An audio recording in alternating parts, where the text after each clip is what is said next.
Okay, one other important concept and formula in Chapter 7 is the concept of sample size. Depending on how large we want our margin of error to be and how accurate we want our proportion confidence interval to be, we need to find a sample size big enough to give us a picture of the population proportion. So the formula for finding the sample size needed is here. Depending on what we want our confidence interval to be, that will change our critical number. So that critical number is z alpha over 2 squared. Now, if you do know your sample proportion of success, you use that in your sample proportion of failure, divide by the margin of error desired squared, and that will give you a good sample size to run your confidence interval. Now, there are some times when the sample proportion of success and failure is not known.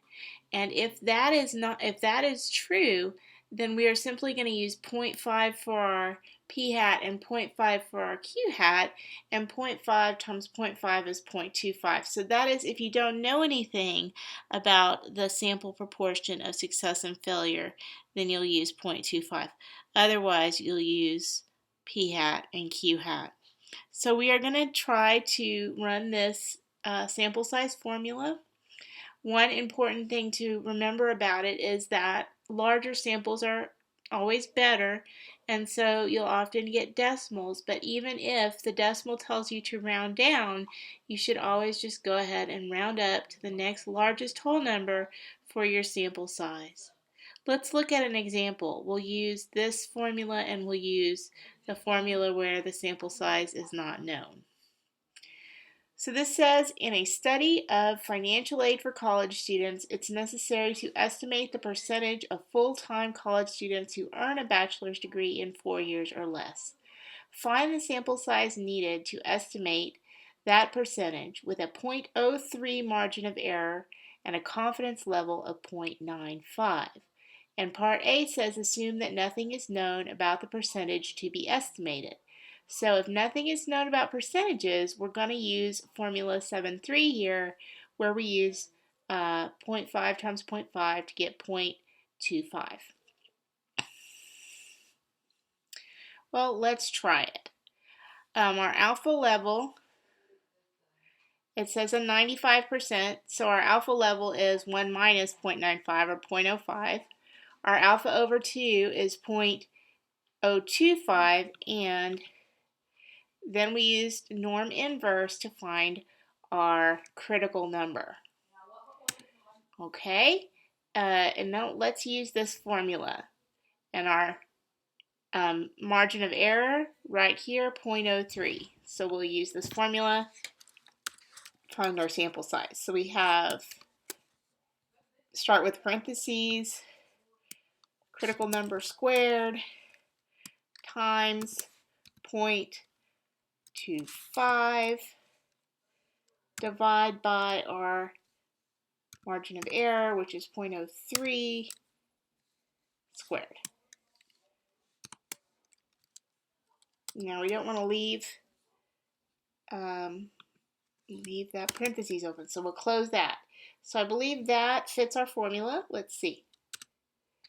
And we have a sample size of 1067.07.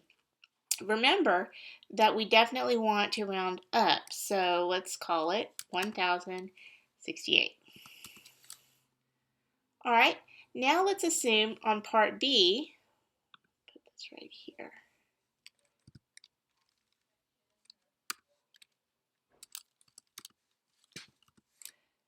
Now let's assume on part B that studies have shown that 45% of college students complete a bachelor's degree in 4 years or less. So our P hat can be 45.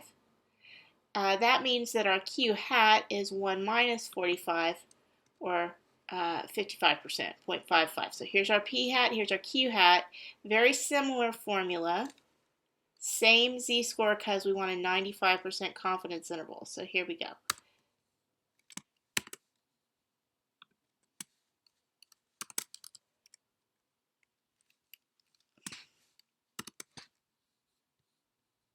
P hat times Q hat, and we're going to divide by the same margin of error, which is 0.03. Should have written it down here. Squared. I think that'll do it. And if we do know these percentages, then we can get away with a 1057 for our sample size.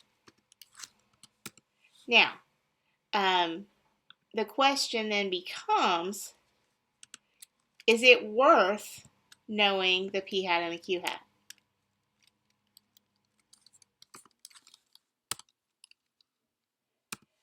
Does the added knowledge make much difference? Well, when we didn't know anything, we had to sample 1,067. When we knew that 45% of college students complete the degree in 4 years or less, we still had to get 1,057. So there's really not much difference. I would say no, this added knowledge in this case does not make much difference. But this is how, in conducting research, a statistician would come up with an acceptable sample size to find the